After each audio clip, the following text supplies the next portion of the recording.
Good morning to all the students. So in today's session, we will start one new topic called constructors and destructors. So till now we have discussed the important concepts, the key concepts related to object-oriented programming. And we have also seen some of the important concepts like nested classes, how to define the member function inside a class and outside the class. So all these things we have discussed, and this is a new topic. And it is also very important topic. Why? Because you can expect a question from this topic. So we have a lot of questions to be asked in this topic, that is constructors and destructors. So please concentrate on these constructors and destructors. It is a very easy topic. So what are these constructors and destructors? What do you understand by the term constructor and destructor? Anybody? What do you understand by constructor?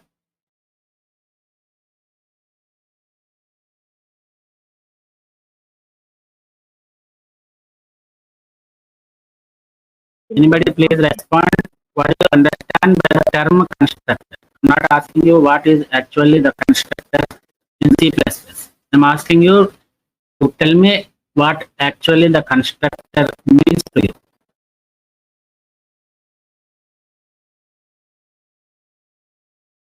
you. Creator to create things. It is used to construct the things, and similarly destructor means it is used to destruct something, right? We'll see what it is going to construct and what it is going to destruct, all this. So the constructors and destructors are nothing but functions. We have functions in C programming language. Similarly, we have functions in C++. So the constructors and destructors are also functions, and these are also the member functions of a class. But in order to call them, in order to call a function, the constructor and the destructor, they have some special properties. They should acquire some special properties. We will see all these special properties. What properties should be possessed by a constructor and what properties, characteristics should be possessed by a destructor. All these things we will discuss. But at this point of time, we just remember that a constructor and destructor is nothing but a member function of a class. So what these constructors will do? So as the name itself says that it is going to construct the things, right? It is going construct the things means nothing but it is going to initialize the values, initialize the data members with some initial values, right?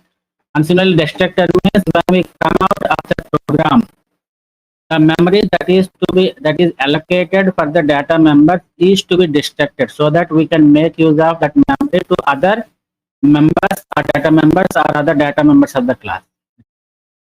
So when you come out of the program, we need to deallocate the memory. So the deallocation of memory can be done using the destructors. And similarly, the allocation of memory and the initialization of values for the data members of a class is done by the constructor. So we came to know what a constructor is. We came to know what a constructor will do. We came to know what destructors and what destructors will do.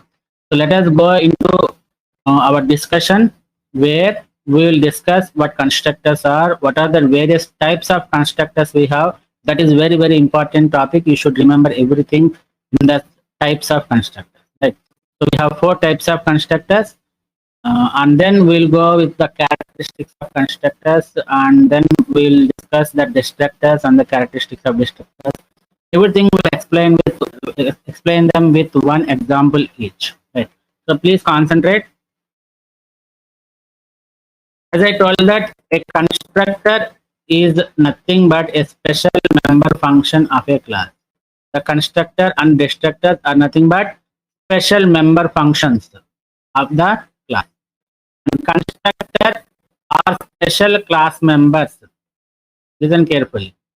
So these are special class members which are called by the compiler every time when an object is created. So we know how to define a class. We know how to declare an object for a class. So when we declare an object for a class, the compiler will automatically perform one simple task. Automatically, it will perform one simple task. That is nothing but it will invoke the constructor function. So when you create an object, there is no need to externally call the constructor. When you create an object, the compiler itself calls the constructors so that the values of the data members will be initialized. So the data members will be initialized. So that is the importance of the constructor. So nobody has to call the constructor. It will be automatically invoked by the compiler when we create an object. Right. So in C++, that is what in the third point he is discussing. In C++, constructor is automatically called when object is created. This is important point. And one more important point, how do you identify or how do you distinguish the normal member functions from the constructors? Means the constructors will have the same name as the class. We'll see with an example. But you just remember that constructors should have the same name as that of the class. Similarly, as we define the member functions inside or outside of the class, the constructors can also be defined inside the class or outside the class. Right. So everything remains same as that of a member function, but the constructors and destructors, they will possess some extra properties or extra characteristics should be there. One of the important characteristic is it should have the same name as the class name.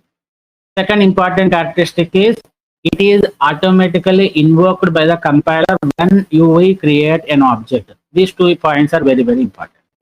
Other than that, you can define the constructor inside or outside the class, and it is also a member function of the class. So whatever scope under which you define the constructor, that scope is applied. Right? If you define a constructor under public constructor. So if you define a constructor under private, it becomes private. Let us see whether we can declare the constructors under private section or not. Right? All these things we'll see. Santosh unblock change. Santosh join అవుదాం అనుకుంటుంటే నిన్న మీరు black చేశారంట sir. వాడిని unblock చేయమంటున్నాడు sir. Meeting మధ్యలో అవ్వదు. Will see in the next class. Okay sir, okay sir. Inform him that will unblock him tomorrow. Okay sir, okay sir. So this is all about the constructor introduction, and let us see what are the types of constructors we have in C++. So we have 4 types of constructors: do nothing constructor, default constructor, parameterized constructor, and copy constructor. Out of these 4 things, this parameterized constructor is very important, and the copy constructor is most important topic out of all these constructors. Right. So how many types of constructors are there?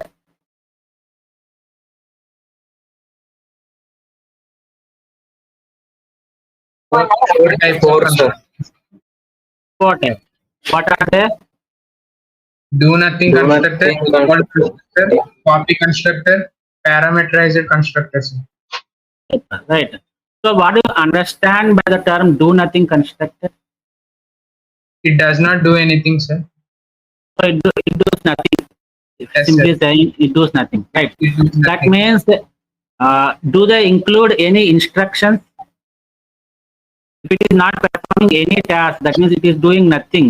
So do you think that it should include any instructions?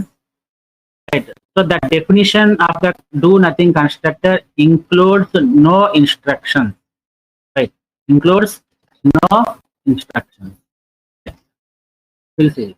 So the do nothing constructor are the type of constructor which does not contain any statements. Similarly, do nothing constructor is one which has no arguments in it and no return type. So a do nothing constructor is a simple function which has the name as the class name. That's it.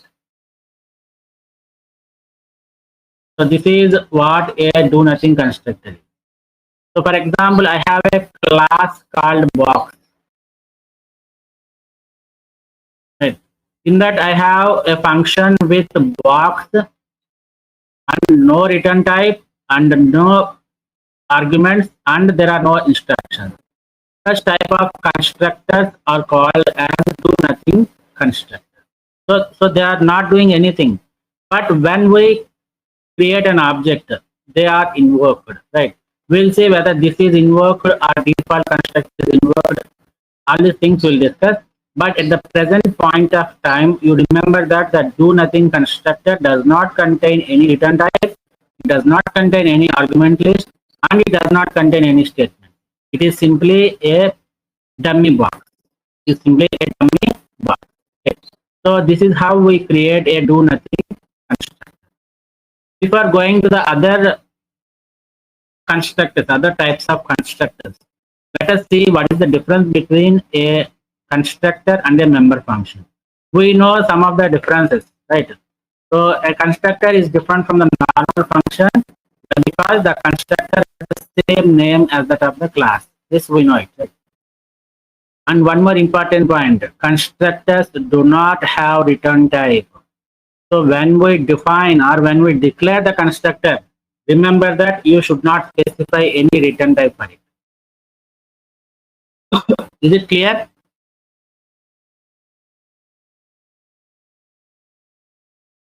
Similarly, the third point also we have discussed that the constructor is automatically invoked when an object is created. This property does not is not embedded with the other normal member functions. Right? So only the constructor functions will be invoked automatically by the compiler when we create an object. So and one more important part, this is also important.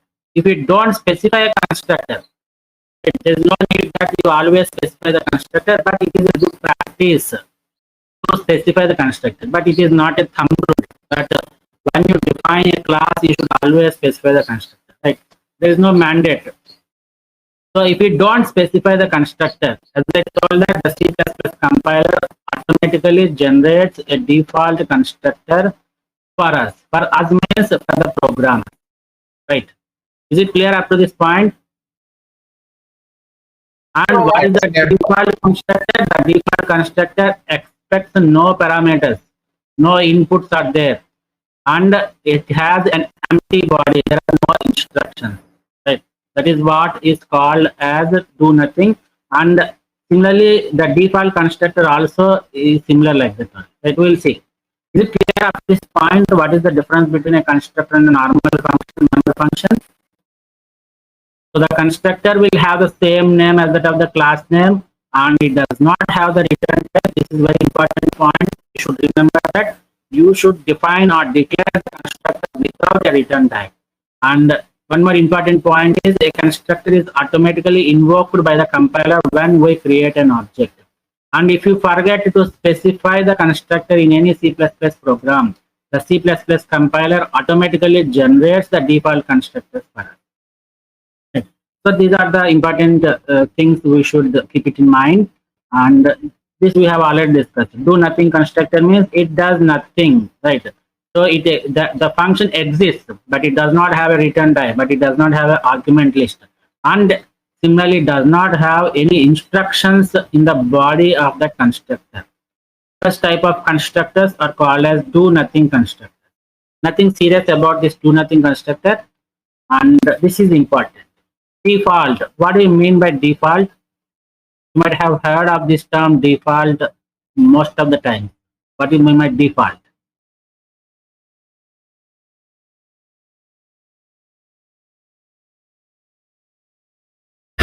Anybody please respond. What do you mean by default? It is invoked when nothing is specified. Please speak loudly. I couldn't hear your voice. It is invoked when nothing is specified. So this is default means when nothing is specified, then automatically something will be done. That something automatically which is done is called as a default, right? So the default constructor is the constructor which does not take any argument. This is important, very, very important. So if somebody says you the default constructor, you should remember that It is a constructor. It is a constructor with no argument. Right. So the default constructor will not contain any argument. And in the first point, and in the previous slide, we have seen that constructors does not have return type. Right. So the default constructor does not have return type and they does not have any argument. But they contain the instructions. They contain the instructions to the computer to which values you can initialize the data members of that class. So what is that the default constructor will have? Does it have return type? No, sir. No. Does it have any parameter list? No, sir. No. Does it have instructions? No, sir. Yes, it will have instructions.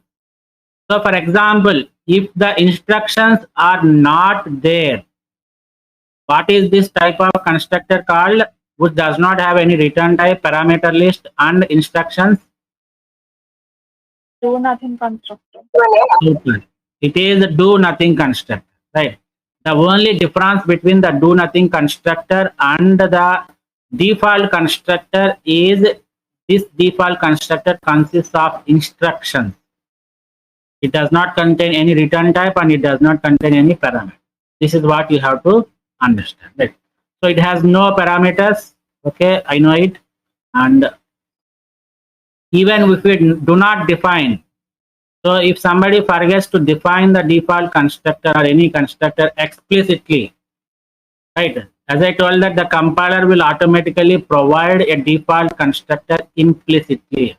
So if you forget to initialize or if you forget to specify the constructor for a particular class, then the compiler will automatically provide a default constructor implicitly. By default, it will construct. That is the reason why we call it as a default constructor.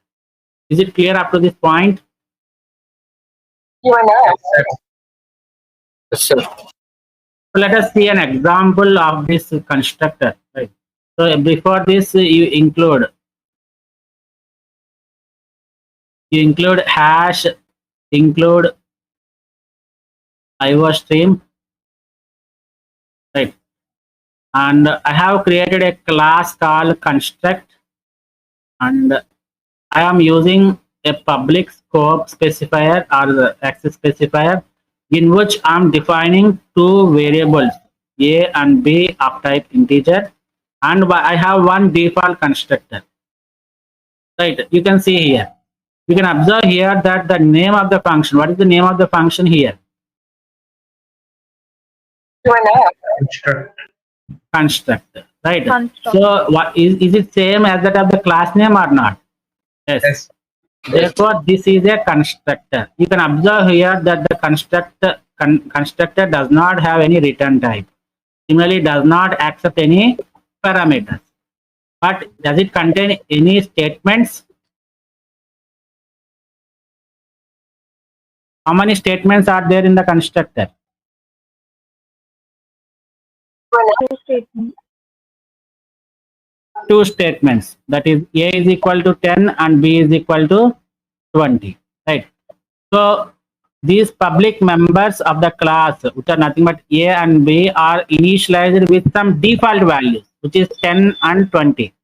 So whatever object you create, the constructor will be automatically invoked, and the values by default they are given, the data members by default they are given the values of 10 for A and 20 for B respectively.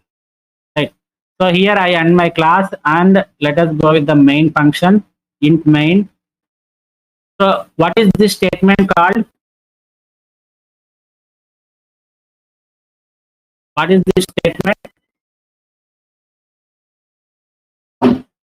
Invoking the constructor. What is that one? Creation. Object creation. What is the name of the object? Construct. What is the name of the object? C. So please think, Construct, sir. construct is the name of the class. What is the name of the object? C, sir. C. So please respond quickly, right, so that we can move in a faster. So construct is the class name and C is the object. We have a special property for the constructor that the compiler automatically invokes the constructor when we create an object. So when we create an object like this, it will automatically invoke this constructor. So what happened for this constructor after executing? Invoking is nothing but executing the function body. Right? So when this executes the function body, the construct is executed. What happened? Yeah.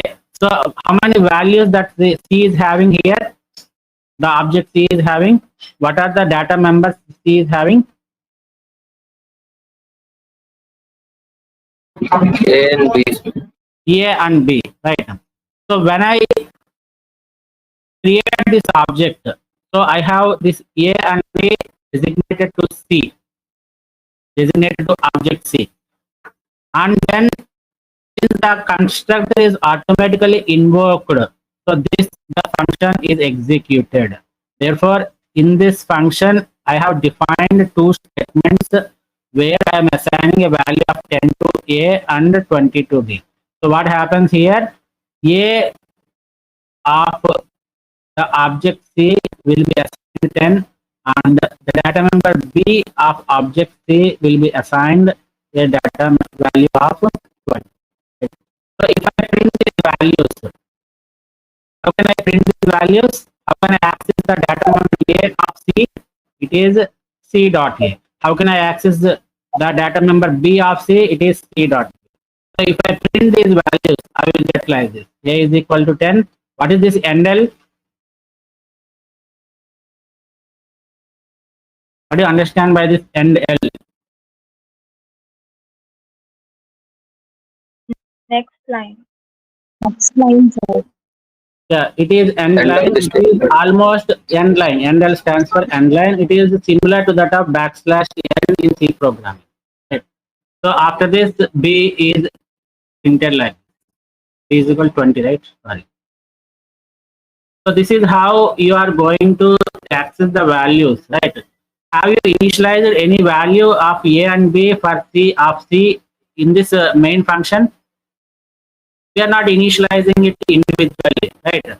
But we have created an object, have created a constructor function, and in that constructor function, I am initializing the values of A and B to 10 and 20 respectively. And I am not explicitly invoking this constructor function. I am just creating an object. And whenever I create an object, automatically the constructor will be invoked and whatever instructions are there inside the constructor definition, they will be executed, right? So automatically the values of A and B that corresponds to object C are initialized to 10 and 20. Right? So this is done automatically. Implicitly, the compiler will perform all these things. Is it clear up to this point? Yes, sir. Yes, sir. So remember that the default constructor does not contain any return type. The default constructor contains no parameter list, and the name of the default constructor is same as that of the class name, and it also includes instructions. So in general, what type of instructions you will give inside the constructor means whatever things you want to initialize or whatever things you want to give memory, allocate memory, all these things you will specify inside the constructor, right? And one more important point is the constructor is automatically invoked when we create an object. No need to explicitly invoke the object. This is what you should remember. And one more last important point. If you don't specify a constructor explicitly, the compiler will automatically create a constructor, a default constructor, right? That is what you have to remember. So these are all the important points regarding default constructor. And last important point, if somebody says you that unparameterized constructor, somebody gives you the term unparameterized constructor, remember that it is a default constructor, right? But can you tell me what is the disadvantage of this default constructor? Anybody? Just have a guess on, just see, look at the code and tell me what is the disadvantage, what might be the disadvantage of these default constructors.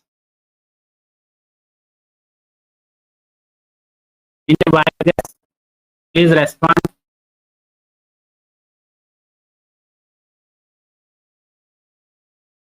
Automatically called when object is created, sir.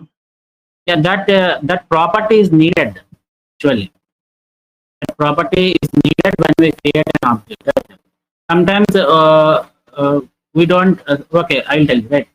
So, for example, I have created 3 objects. Construct D, E, F. So D, E, F are the objects of type class. Right. So D will have 2 parameters, that is A and B. Similarly, E will have the 2 parameters A and B, and F will have the 2 data members A and B. Right. So when we create 3 objects, 3 different objects will have 3 different data members. And can anybody tell me what are all the values of A and B for each and every object? What is the value of A of D?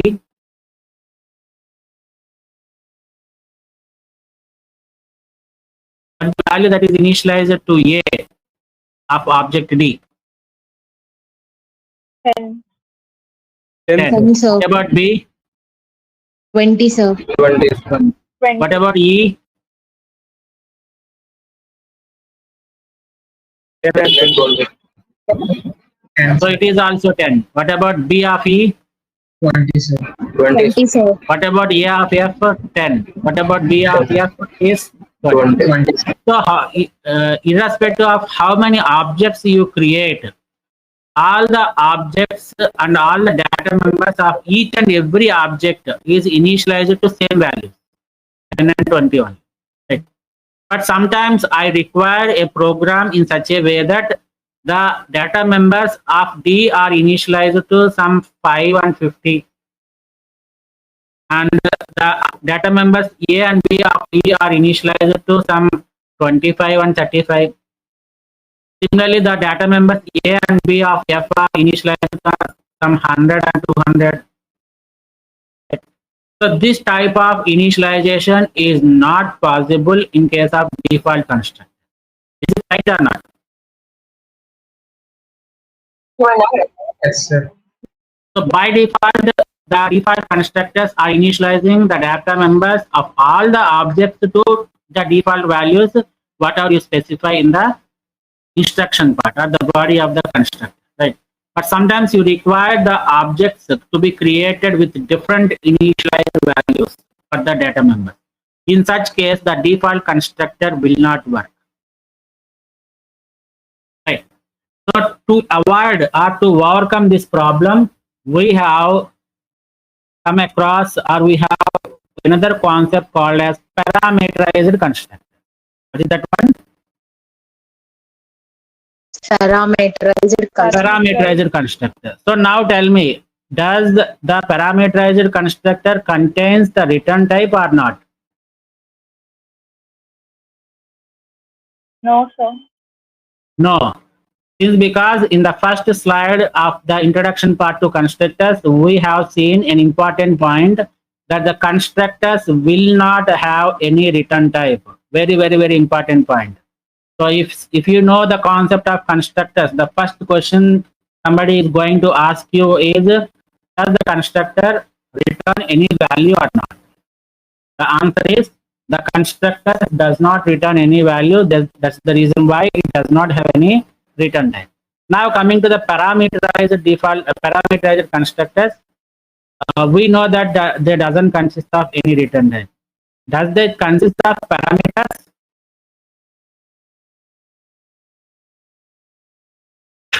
Yes, sir. Yes, that is the reason why this is called as the parameterized constructor. And does it consist of instructions? Yes, sir. Yes, sir. So here is the difference you should understand. If it is a do nothing constructor, Let us distinguish.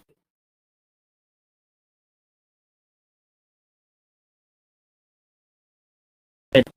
We'll distinguish these three types of constructors with respect to these three values. One is the return type, and the next one is parameter list, and the next one is instruction. Right. Do nothing, and then what is the second one? Default, and the third one is parameter. So return type, do nothing constructor does not contain no return type.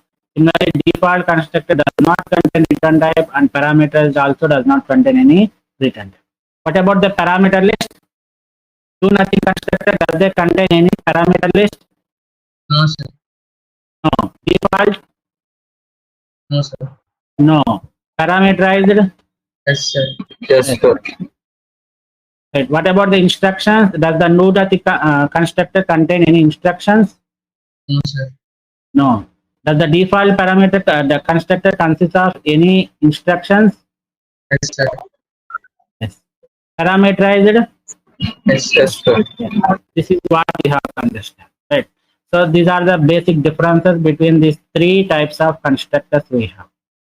So let us go into the parameterized constructor. It is possible to pass the arguments to the constructors. Yes, it is possible, right? So whenever you pass the arguments to the constructor, that category of constructors is called as parameterized constructor, right? And what happens when you give parameters, right? These arguments help us to initialize an object when it is created, right? So there is a different syntax for creating the object when we have the parameterized constructor. We'll see it. Don't worry, right? So when we have a parameterized constructors, the way you initialize an object is different from the way you create the objects in a other scenario, right? So when we create an object, the parameterized constructor is invoked, and whatever values the user gives at the time of object creation, that values will be given to the data members of that object, right? And the third one is to create a parameterized constructor. There is nothing to do by the programmer. You just add the parameters in the same way as you add the parameters to a normal function, right? That's it. And when you define the constructor's body, use the parameters to initialize the object. This is very important, right? What is the need of the parameterized constructor? We are going to include the parameters. So whenever you create an object, you are expecting some initial values given by the user.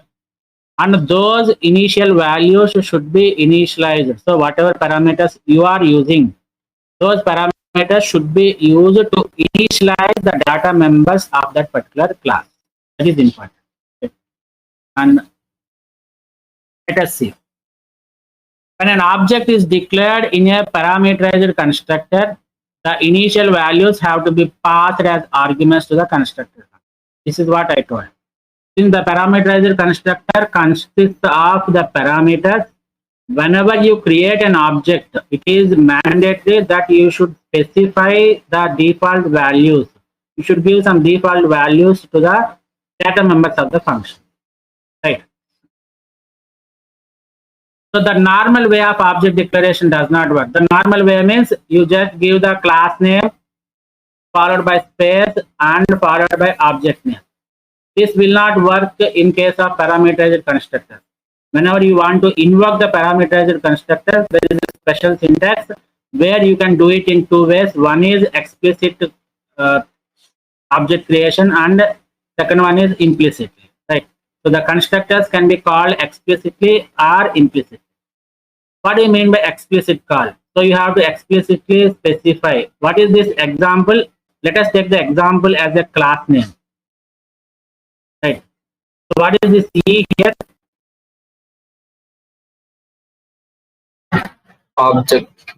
Object, right? What is this example of? Can anybody tell me what is this example of? Constructor. It is a function, right? So whenever we have these parentheses, we can understand that this is a function. So what is the name of the function we have? Example. Example. So what is the function called when the function name is similar to that of class name?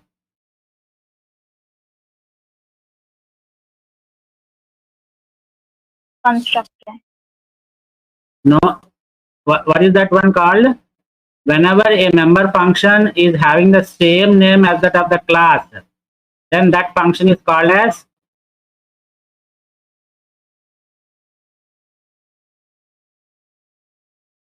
please respond.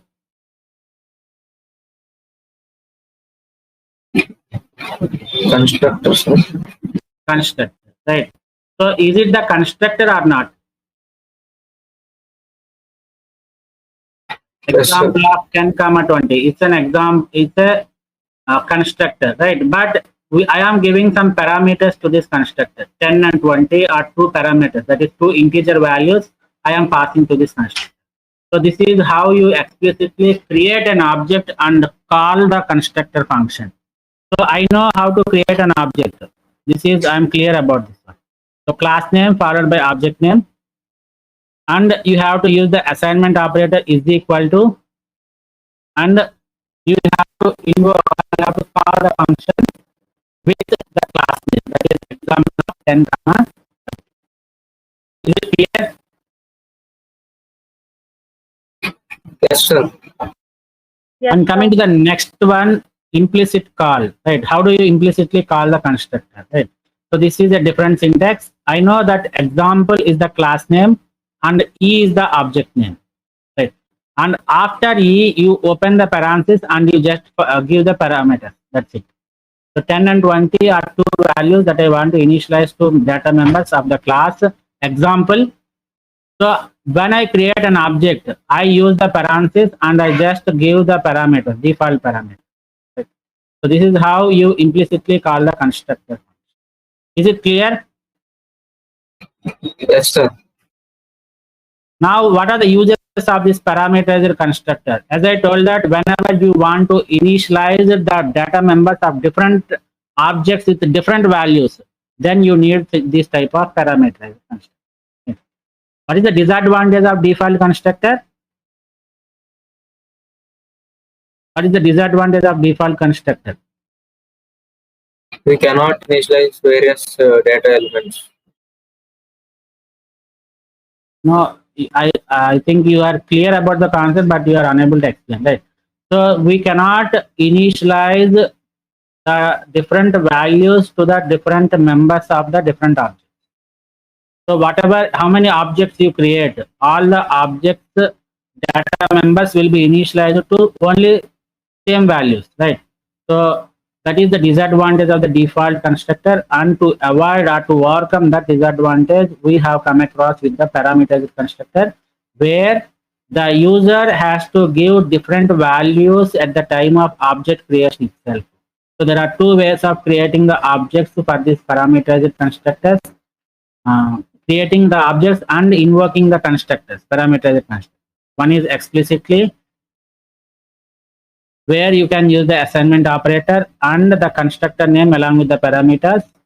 And the second one is at the time of creating the object itself, you will have to use the parenthesis, and within the parenthesis, you specify the list of values. So what is the use of this parameterized constructor means when you want to initialize the various data members of different objects with different values, then you can make use of the parameter. And it is used to overload the constructors. We will postpone the topic of overloading for the third unit, and then whenever we complete the concept of overloading, then we'll come back again and we'll discuss the overloading of constructors and overloading of member functions. Right. Is it clear? It is used to overload the constructors. Very, very important concept. We'll see what I mean by overloading and all this. Let us go with an example. What is the name of the class I have used here? Point. Super, point. How many members are there, data members? 2, sir. Are they private or public? Private, sir.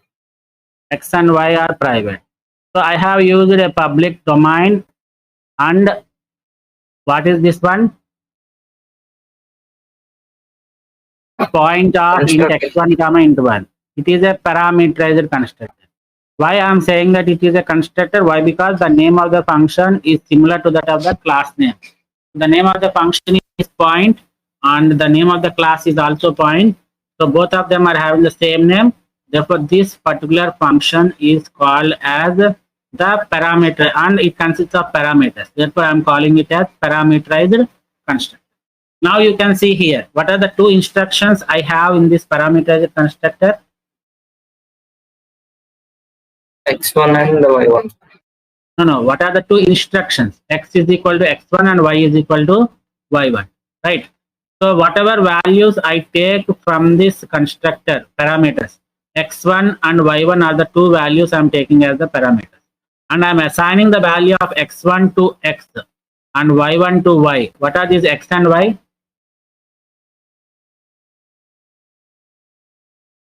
What are these x and y? Parameters. Now parameters. No, these are not parameters. X1 and y1 are parameters. What are x and y? Data members. Data members. Super. So these are the private data members of the class.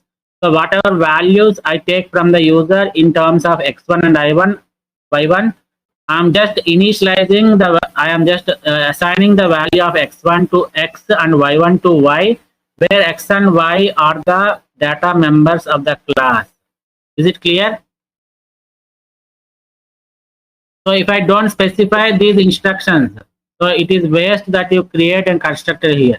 Parameterized constructors means you take the values from the user and you assign it to the data members of the class or the object. That is what you have to do it in the parameterized constructor. Right. So what is this? What is this function here? Int getX.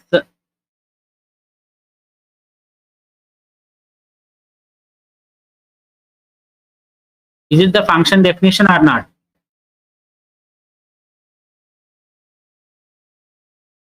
Yes, sir. And what is that the int getX function is doing?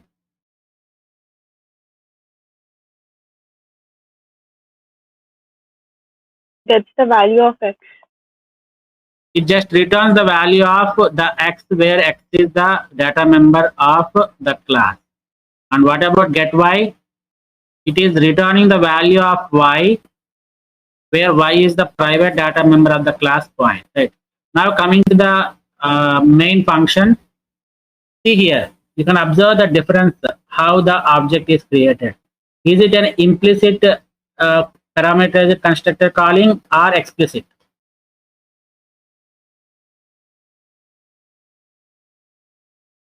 Is this statement the implicit or explicit? This is the implicit. How can I convert it into explicit? Assignment operator. You tell me the syntax. You tell me the statement. I have to use the class name, and then I have to use the object name P2 and use the assignment operator. And what is the name of the parameterized constructor here? Points. Point. Let us give the values as 25 and 35. Okay. So this is the explicit way of calling the parameterized constructor, and this is the implicit way of calling the constructor. This is explicit and this is implicit. Right. So whenever I execute this statement, whenever the compiler executes this statement, what happens? This 10 is copied. The constructor, this parameterized constructor is invoked. This one is invoked, and 10 is passed to x1, and 15 is passed to y1, and 10 is assigned to x.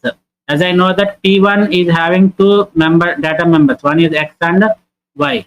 So 10 will be assigned to x and 15 will be assigned to y. This is how it is done. Right. What happens to when I execute this statement?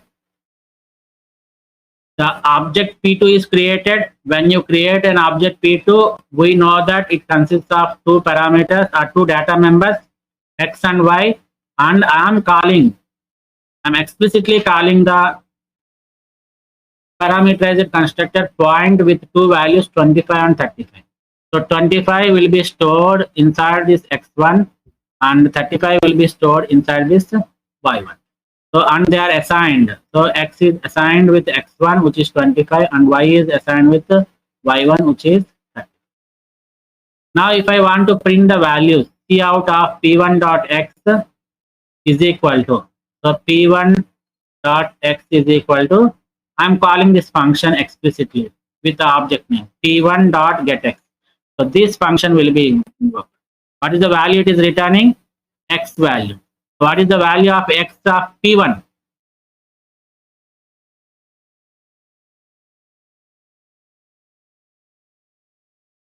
Ten. And then it will go and print p1 dot y, and I'm invoking the function get y. This function will be invoked and it is returning y. So what is the value of y of p1? 15. So far 15. Now the same thing can I can write C out of p2 dot x is equal to p2 dot get x. Like this I can write. What happens here? p2 dot x is equal to, it will invoke the get x function of this p2 and it is going to return the x value of p2. What is the x value of p2? 25, sir. This is how we can use the parameterized constructor. Do you understood this concept? Yes, sir. Yes, sir.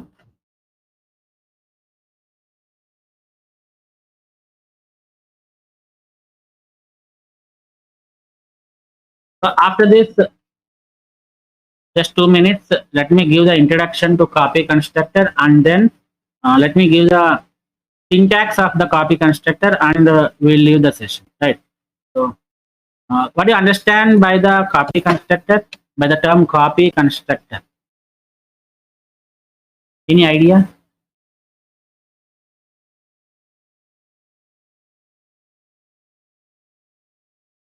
Anybody please respond. What do you understand by the term copy constructor? It is a duplicate. Please speak loudly. It is a duplicate. Yeah, it is something like a duplicate. So whenever you want to copy the values of one object into another object, then you can use the copy constructor, right? So the copy constructor is nothing but a constructor that is specified inside a class, and the whole purpose of the copy constructor is to copy the values of one object into another object. Simple, right? But the copy construct is a very important concept.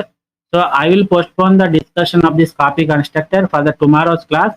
But as I told that, but for time being, for this 2 minutes of time, let us see what a copy constructor is and what is the syntax of the copy constructor. Right. So as we discussed that the copy constructor is a constructor that is defined in a class where you can copy the values of one object to another object. So that is the purpose of copy constructor. And this is very important. Look at the first statement. A copy constructor is a member function which initializes an object using another object of the same class. Right? So whatever values you have in one object, you just copy it to the data members of another object. That is the purpose of this copy. It is also a member function, and the syntax is very important. Look at this syntax. Please concentrate. So it starts with the class name. This is the syntax of a copy constructor. Since a copy constructor is a function and a function with the same name as that of the class name is the name of the function. And you remember, see this one. We are using a keyword called const. What is the use of const?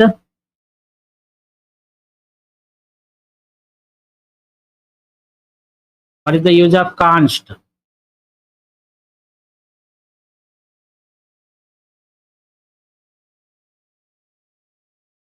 Anybody please Constant. respond. Right, it is constant. It is used to declare the constant. Right. So after that we have the class name. This is the new class name and this is the old class name. And here I am using a and symbol, which is an ampersand symbol, which is called as the reference. And this is old object. It's called old object. And after that, I open the body of the function and I do whatever things I want to do in this copy function. We'll see all these things, how we are going to do all this. But you remember that the syntax for the copy constructor starts with the new class name and followed by within the parenthesis, you have to give the const keyword. We'll see why this const is required. And then the class name, that is the old class name. And then address operator and old object. This is the name of the object, right? Where old obj is the reference to an object that is used to initialize another object. So I am going to initialize the new object with this old object. That's the reason why this is called as old object, right? And these two notes are very important. Please concentrate. So whenever we define one or more non-default constructors, can anybody tell me what are non-default constructors?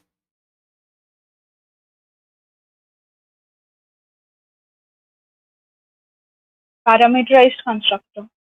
Super, right. So non-default constructors are nothing but parameterized constructors. What about default constructor? This does not have any parameters. It doesn't consist of no parameters, right? So whenever we define one or more non-default constructor, that means we can have more number of parameterized constructors. Indukani, why? The reason is the last point we have seen that the parameterized constructors can be overloaded, right? So we can have more number of the parameterized constructors, and when we define more number of parameterized constructors for a class, a default constructor means without parameters, should also be explicitly defined, as the compiler will not provide a default constructor in this case. Have you understood this note? Yes, sir. Right, listen carefully. So if we forget to define a constructor for a class, will the compiler automatically provide it or not? Yes, sir. Default. Yes, it will provide, right? What is the name of that constructor that is automatically provided by the compiler? Is it parameterized constructor or default constructor?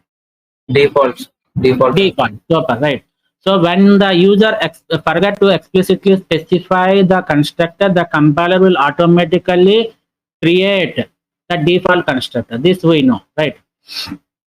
But listen carefully. When we define the parameterized constructors in a class, you have to explicitly define the default constructor also.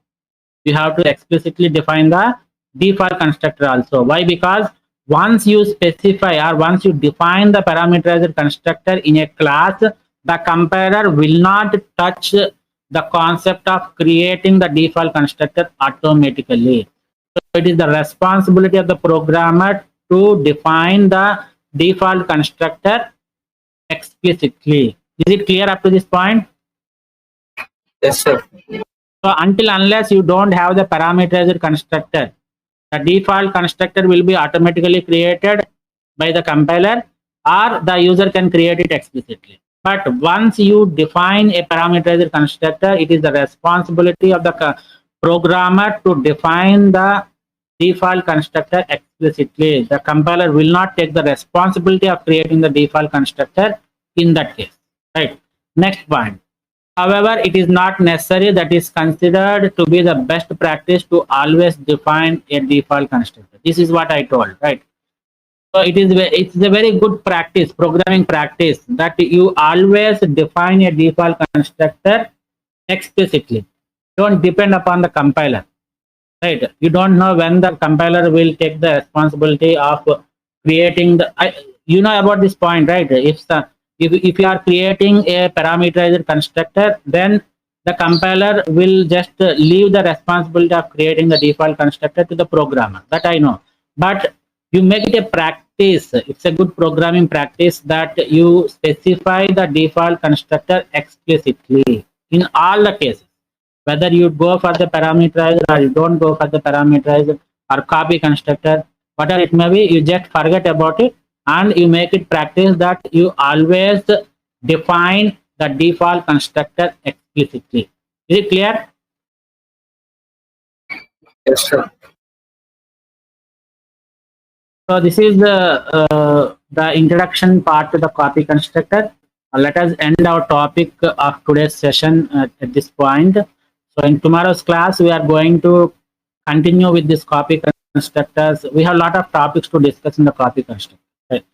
So in tomorrow's class, we will continue with this copy constructors with programming examples, and we'll also see what shallow copy is and what deep copy is, and then we'll go with some of the important properties of copy constructors, and then we'll discuss the characteristics of constructors, and finally we'll go through the destructors introduction part and some of the characteristics of destructors. Thereby we will end the second unit, right? So tomorrow's class is very important. Please try to concentrate, and thank you one and all. This is the end of today's session. Thank you, sir. Thank you.